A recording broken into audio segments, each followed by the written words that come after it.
L'Eucharistie, c'est quoi? Que se passerait-il si on faisait l'offre suivante? Celui qui bondira pendant 1 heure sur un pied gagnera 100 €.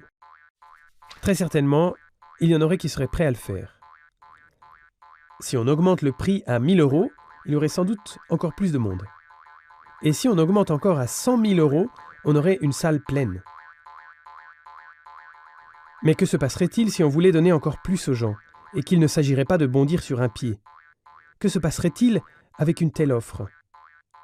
De fait, on l'a essayé souvent, déjà, et le résultat est le même à chaque fois. Il n'y a que peu qui viennent. Tiens, c'est bizarre, mais c'est comme ça. Car c'est exactement cela qui se passe à la Sainte Messe.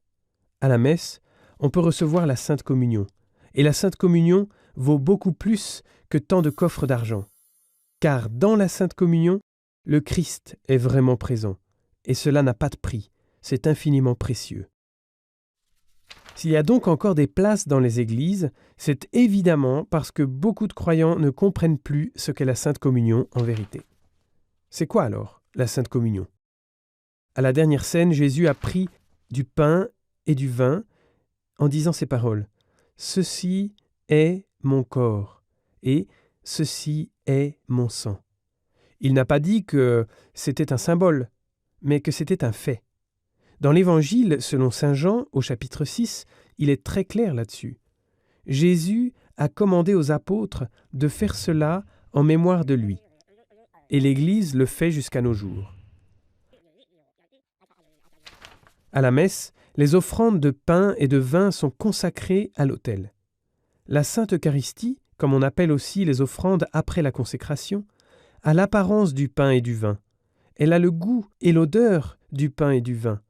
Mais ce n'est plus du pain et du vin. Elle a leur apparence extérieure, mais par la consécration, elle devient vraiment le corps et le sang du Christ. Les espèces restent, mais ce qu'elle est, sa substance, est transformée. C'est pourquoi on appelle cette transformation qui se passe à la messe transsubstantiation. On appelle la présence de Jésus sous les espèces, du pain et du vin, présence réelle. Cette présence réelle de Jésus est vraie et réelle, mais elle est différente des simples présences d'objets matériels. Quand on brise des choses matérielles, du pain par exemple, on aura une moitié ici et une autre moitié là. Quand on brise l'hostie, on n'a pas brisé Jésus, mais seulement les espèces extérieures, car Jésus, comme on l'a dit, est vraiment présent dans l'Eucharistie, mais non pas à la façon des choses matérielles.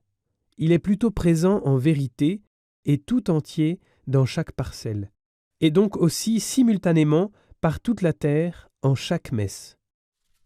La présence réelle que le Christ nous a donnée dans ce sacrement est un énorme don fait aux hommes. Cela n'était pas nécessaire, mais en se donnant à nous, sous l'apparence de nourriture, il nous montre que c'est lui qui peut vraiment nourrir, fortifier, donner la croissance à notre âme.